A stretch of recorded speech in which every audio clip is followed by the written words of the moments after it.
Hi, thank you so much for joining me today. My name is Claire Bannerman and I'm the Local Chef for Scotland for Vegetarian for Life. So Vegetarian for Life support older vegetarians and vegans, but during lockdown we've really enjoyed doing these wider virtual sessions for the wider community. So this session is brought to you today by Almond Housing and in partnership with Lady Well Neighbourhood Network. So today we're going to do a mushroom stroganoff and a really nice simple recipe, which is my new favourite recipe, which is a raspberry mug cake. So I'm going to cook the stroganoff in a frying pan just so that you guys can see in the pan easier. And then at the end we can have a little chat about the recipes, any questions that you may have, or any hints and tips that you want to share, or just general chat about cooking in general. So this recipe, I've made an addition to it. I had loads of shallots that my friend gave me, so I'm going to add a shallot. So if you prefer, you could use onion. But during lockdown, I've been doing loads of cooking with my nieces. My poor sister had COVID, so I'd been doing a lot of babysitting. And they keep saying, like, Auntie Claire, we don't like chopping all these onions, making us cry. And that's because they are chopping off the root. Or as my niece calls it, the wee hairy bit. So we're going to leave that on. So I'm just going to roughly chop this shallot. As I say, I work for Vegetarian for Life. We have our own website, which is vegetarianforlife.org.uk. You'll find lots of recipes and help and support, but details of schemes that we run. We run a pen pal scheme, so perhaps you're looking to make some new friends, particularly during lockdown. I think now we're all at the stage where when we're particularly feeling a little bit isolated and lonely, so it's a really good opportunity to meet new people. It's also got a range of publications, but we also offer a grant service for older vegetarians. So we fund things like laptops, access to cooking equipment like microwaves, a whole range of different things. So please feel free to check out our website. So we also have our Facebook page, which is V for Life, and on there you'll find all our up-to-date blogs, but you'll also find our other videos where my colleagues from all over Britain share their videos. So today we're going to use some butter or spread. So it's up to yourself if you're doing a vegetarian or vegan version. So everybody in my house is vegetarian, so I'm just using a standard butter margarine here. So we'll just get that melting in the pan. Then I'll add my shallot.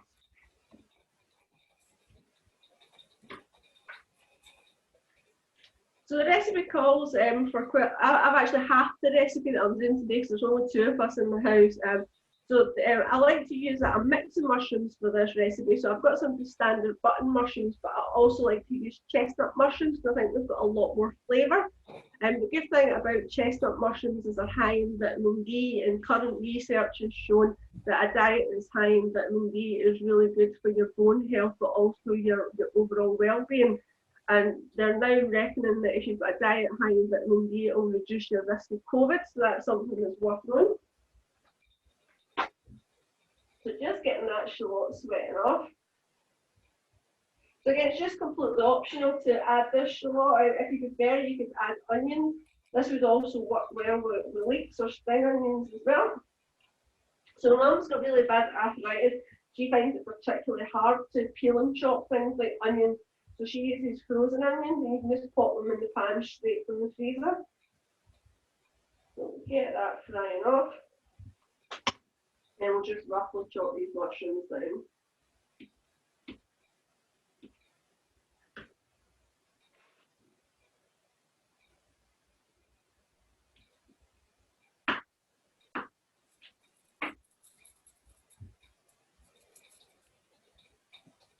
So you can have your mushrooms as fine or as chunky as you like.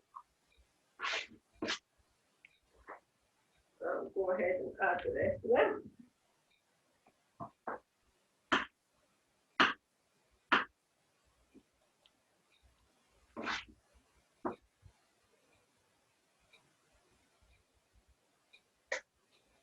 So let them sort it out. So traditionally stroganoff is served over rice, but I've done rice in the chili and in the curry dish. So today we're going to serve this over some nice mashed potatoes. So I'm just going to peel and mash them. So my potatoes that I've got are a good all-rounder. I would recommend for mash using something like a Maris Piper. You wouldn't want to use a waxy potato, something that's a nice light fluffy potato. So I like to use a wee speed peeler. It makes really good light work of peeling.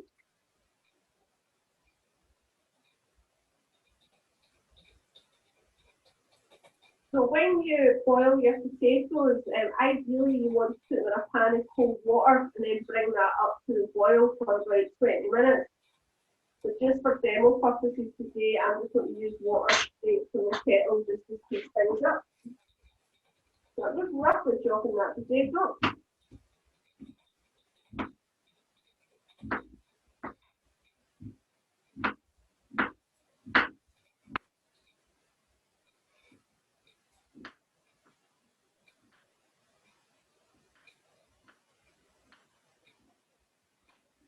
So as you see, I'm going to feed here some I've done earlier. So I've already peeled and chopped about half a kilo of potatoes. And I'll just get that in my pan.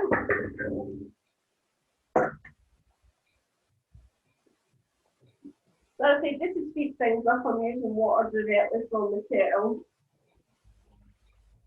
So I don't like to use a lot of salt in my cooking, but this is one recipe where we really do need a good bit of seasoning. So adding quite a bit of salt to that water will get that up to the boil. So our mushrooms are sweating down nicely. So I'm just going to turn that heat down to medium now just to let them cook down.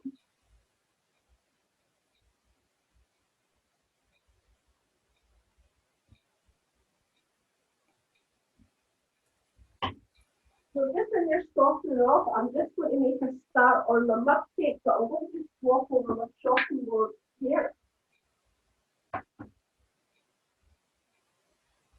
So for the mug cake, you need a large mug, and ideally one that is a little bigger than a standard mug, but do make sure that it's microwave safe. Make sure that there's like no like gold or anything metallic on it. You want to start off with some lemon zest. So when you're taking the zest and juice off your lemon, make sure you give it a good wash first. And because I'm going to take juice out of this, I'm going to give it a little rub, just give it a wee massage, and that way it'll just loosen off the juice easier. So one thing that I do find when I'm zesting, if I use the zesting side, I tend to find that the lemon sticks to that. So I'm actually going to use the fine side of my grater, and we're just going to zest a little bit of the lemon. So when you're zesting, you're really just looking for the outer edge, just that yellow section of your lemon. So this recipe is nice and easy. Most things are weighed out in tablespoons. So to start off with, I'm using some almond milk. If you couldn't get almond milk, you could use something like soy milk or even like standard milk. So I'm just using one that I got from Tesco's. The Tesco's are doing a brand of soy milk called Grower's Harvest. It's only 50p. So for this, we need 3 tablespoons of our milk.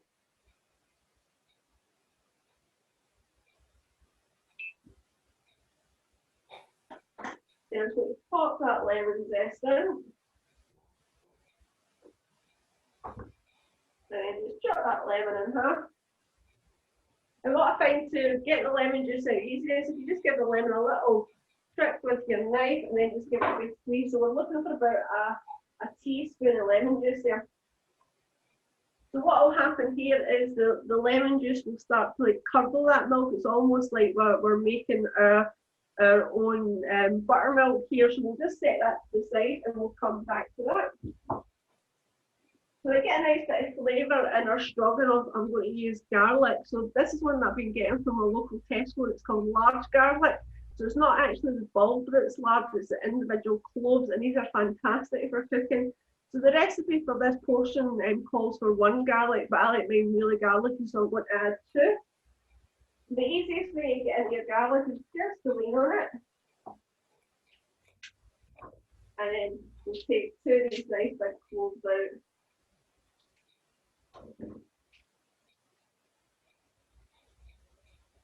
So you can see the size of these are really big, nice and juicy. And then the easiest way to get into your cloves is just to take the flat off your knife, just lean on it, and then just chop off the end, and that skin should just come off nicely. So if you ever do get a garlic where the skin just will not come off at all, pop it in some hot water for a couple of minutes, and that should loosen off the skin.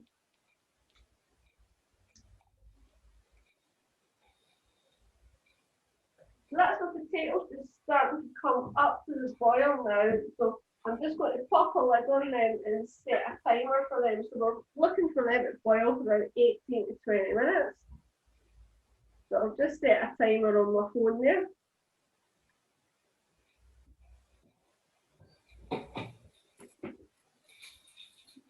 So for my garlic, you can't chop your garlic, but I like to grate my garlic. I find it makes it nice and fine, and releases all those lovely garlic oils and flavours.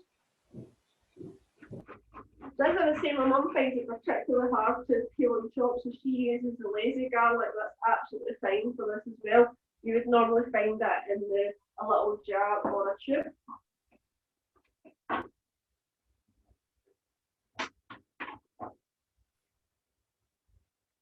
Listen, this recipe, as you see, we're using potatoes today, so if you're thinking of growing potatoes, absolutely perfect for growing even in bags, buckets, tubs, anything in your back garden. So now is the time to get your potatoes planted.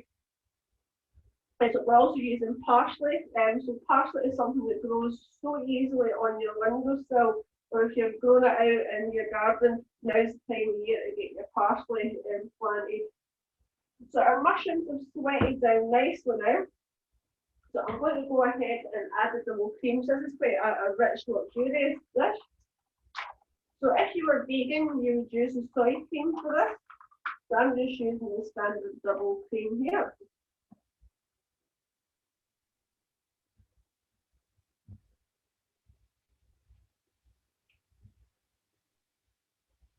I'll just let that cook down. So I'm going to transfer this to the back ring now, just on a medium heat, just to let that warm through. So we're going to make our own breadcrumbs. So today I'm going to use my food processor. So what I've got is 2 stale slices of white bread. If you don't have a food processor, you can just grate your bread on the rough side of your grater. That's not a problem.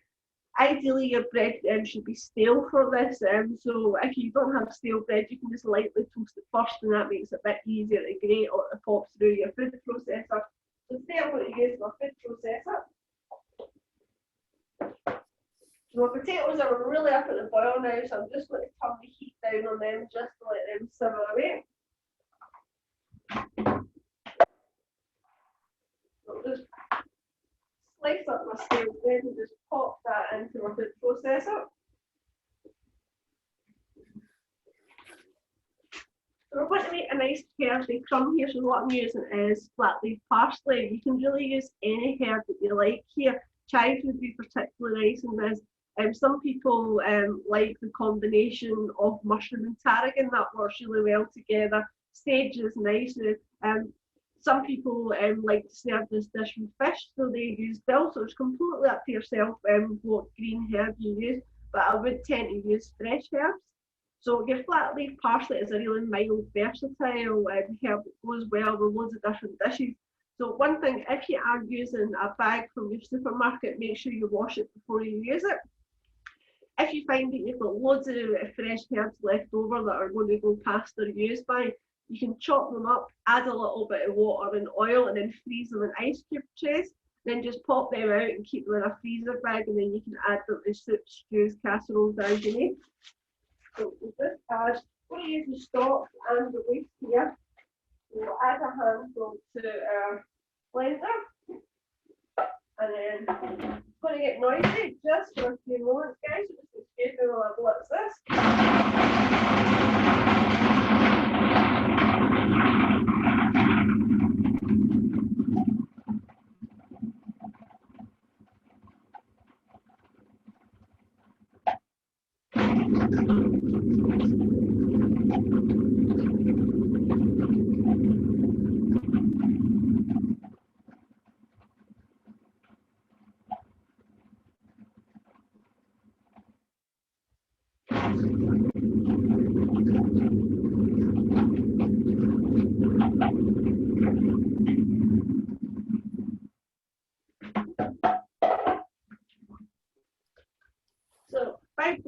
down, I've got that nice rough herby crumb now, so it's up to yourself how fine or how chunky you do it. So if you are doing it in the food processor, just for safety, just be careful when you're taking that blade out. So I get these nice and crispy. I'm going to fry these off in another pan, so I'll just get my heat back on. And again, I'm going to use that soft spread. I'll just grab a spoon.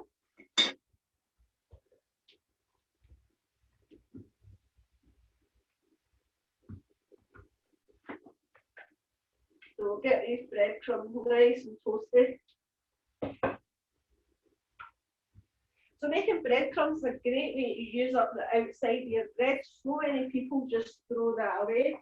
Or if you've got bread that's going past its best before, just blitz down some breadcrumbs and keep them in your freezer, and you can use them at a later date. So get these nice and toasty. So I'm just going to season up my mushrooms now. I'm going to use a generous pinch of salt here and some black pepper.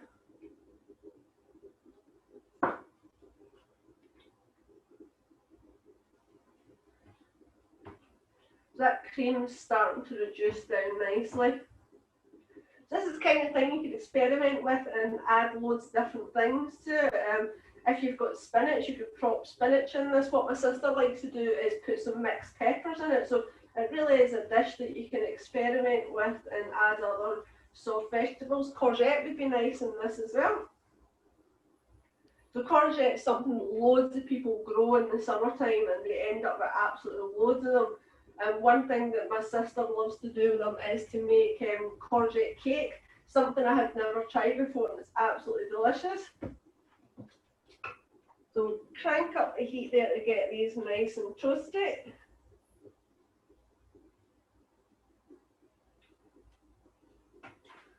So as I say, I work for Vegetarian for Life, and we have lots of free resources available, so including our grant scheme and our pen pal scheme. We also have details of a service called Dinners to Your Door. So perhaps you're shielding, or you live alone, or perhaps you're recovering from illness and you can't cook from yourself. So please feel free to download the publication that gives you details on the veggie meals to your door. But we also have free publications that you can download from our website, or you can order a hard copy for free. So we've got Cooking for One, which is ideal if you live alone, or perhaps you're a lone person that wants to try out vegetarian cooking for the first time. So there's loads of hints and tips and nice recipe in our Cooking for One. We also have our vegan rescue pack. So perhaps you're looking to try vegan recipes for the first time, or maybe you've done the Veganuary Vegan Challenge and you're looking for some more recipe inspiration. Check out the Vegan Rescue Pack. It gives you really good recipes, but a lot of people find when they try to become vegan, at first they're maybe eating the same things all the time.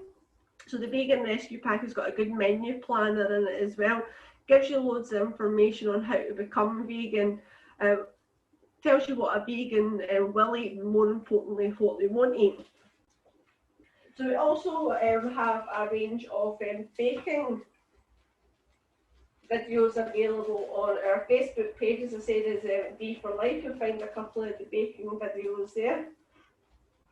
So we've got our new publication, which is Vegan Baking, and as my mum likes to remind me, I'm no Mary Berry, I'm not a fantastic baker, but the Vegan Baking Guide's great. It's got simple recipes that everybody's been trying through lockdown. It's the one that's everywhere at the moment on Facebook, is your banana bread, but we've got brownies, muffins, Victoria sponge, which is lovely for a birthday cake. And it'll give you loads of hints and tips on using alternatives to egg and dairy. So that's available free to download, but if you want a hard copy of that, there's a small charge of £2 for that one. So I'm just going to turn off the mushrooms now. That's reducing down nicely. And I'm just going to finish that off with a little bit more parsley.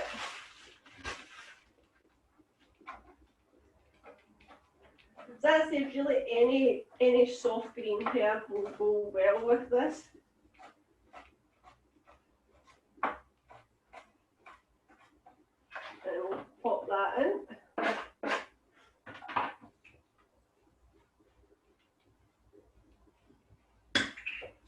So our breadcrumbs are getting nice and toasty out.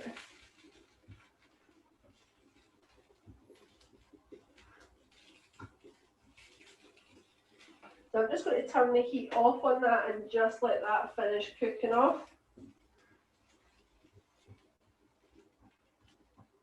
So again, these breadcrumbs would be ideal for the top of a pasta bake. So if you make more in advance, you can just keep them in the freezer and just use them whenever it suits you. So this will give a nice crunch on top of our stroganoff.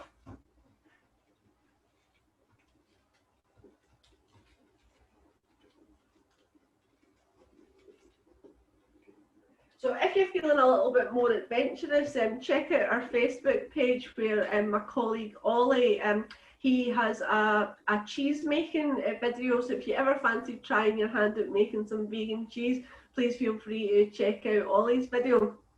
There's also other videos from my colleague Justina, where she's got some nice breakfast ideas, but also Ollie's got a fantastic video which is vegan recipes. A lot of vegans are saying to us that they're finding that a lot of plant-based things in supermarkets are like vegan junk food. So Ollie shows you how to make some nice healthy alternatives to vegan junk food. So there's a nice range of burgers and tofu fish alternative. So check out those videos on our Facebook page as well. Okay, so I'm just going to lift the crumb off the heat there. Just set that to the side. Just turn my heat off. So we'll go back to our mug cake now. So you probably won't be able to see in the mug, but what's happened here is the lemon juice has made that milk start to curdle and look a little bit grainy. So I've pre-made the other ingredients. So we're going to go ahead and again, you just mix this up. It's super simple. So I've got 2 tablespoons of sugar. And then I've got 4 tablespoons of self-raising flour. And then for this cake, we're using bicarbonate of soda. So don't use baking powder because that would rise too much, and what would happen is your cake would just overflow. So the bicarbonate of soda generally needs something acidic to react with to give you that nice light lift. So the lemon juice is acidic, and that's going to give that lift. So we're just looking for a pinch of the bicarbonate of soda. Just a little pinch. Then I'm just using vegetable oil, just standard supermarket owned brand vegetable oil. So we need a spoon of that. So what we've put in so far is we've got our 3 tablespoons of your milk of your choice, pinch of lemon zest, a teaspoon of lemon juice, we've got a tablespoon of oil, 4 tablespoons of self-raising flour, and 2 tablespoons of caster sugar, and we're just going to give that a mix together.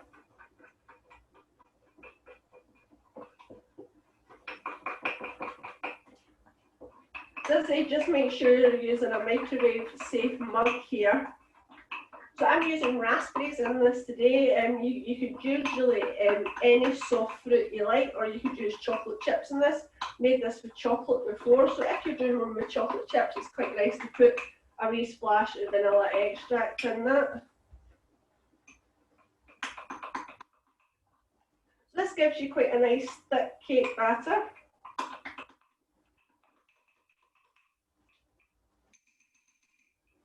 I'll just go ahead and add my raspberry.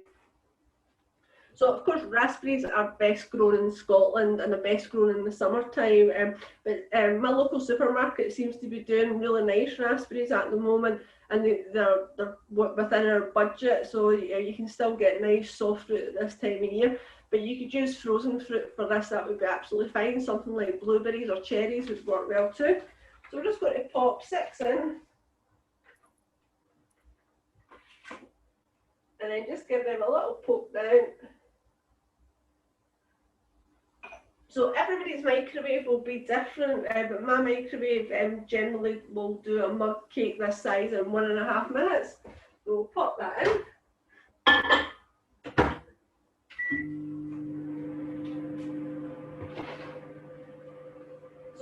mushrooms have really got all their juices coming out, and that creamy sauce has reduced down well, that nice garlicky flavour.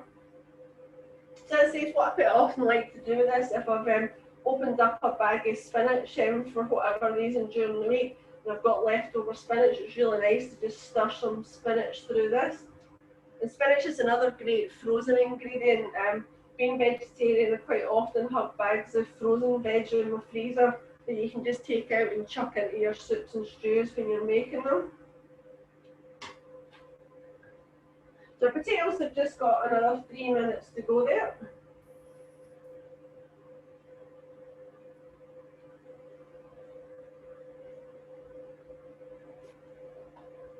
So there's a lot of vegetarian and vegan festivals. Unfortunately, they are all virtual at the moment. So my colleagues are going to do a couple of demonstrations in the coming months.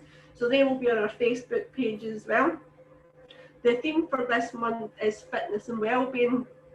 So we'll be doing a range of videos for them. So the last Veg Fest, we did winter warmers. I did a leek and cheese soup, and I also did a lentil stew. So that video is also available on our Facebook page. So check out our mug cake. So you can see that's completely risen to the top of the mug, so that's why you really need to make sure that you've got a mug that's going to be big enough. And I'll just show you what that looks like inside. I say this is my new favourite recipe. It is such a light, fluffy cake. So just let that cool down a little bit before you serve it. In our house, we like it with a big scoop of vanilla ice cream on top. So it's something that's so simple to make. So perhaps you've got kids or you've got grandkids. It's something that's really safe and easy to make with them.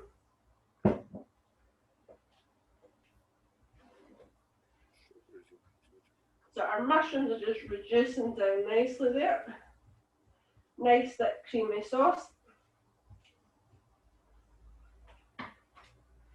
So next week, the chosen recipe is going to be sweet and sour. I'll probably do that with noodles because I've already done 2 dishes with rice, so we'll just do that with some simple noodles. So it means that we've got the opportunity to do like a cake that takes a little bit longer. So if you guys want to have a wee think about it, we've got the option of some flapjacks, or I've also got my brother-in-law's recipe, which is absolutely fantastic, which is clouty dumpling. So clouty dumpling is something that a lot of people maybe have back in the old days. I remember my gran used to make it for New Year, and it would take her about 2.5 hours to steam it. But my brother-in-law's recipe is absolutely fantastic, and it actually only takes 7 minutes to make it in the microwave. Or another one of our family favourites is my mum's recipe, which is for Eve's pudding. So we can have a wee chat at the end and see which cake you would like to do to accompany that with. So we're just going to drain off those potatoes now. Just excuse me a second while I drain these off.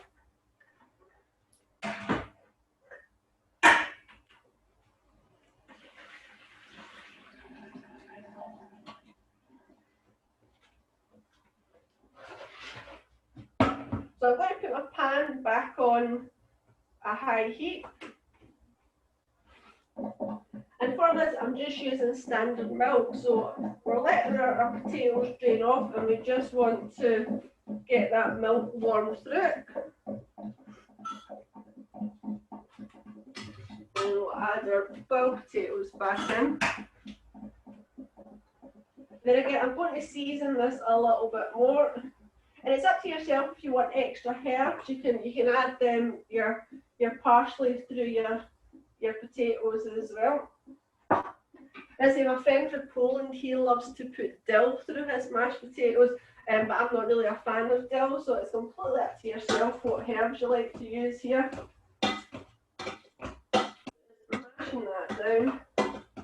So you can completely mash your potatoes so that they're almost like a puree, or you can leave it with a little bit of chunks through it so that it's almost like crushed potatoes. It's completely up to yourself.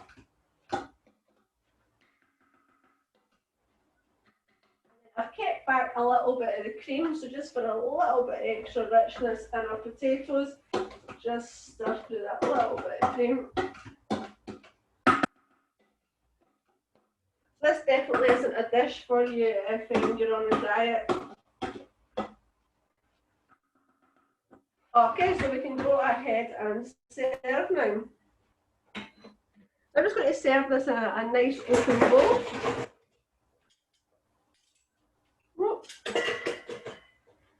We'll get a nice spoonful of our mash.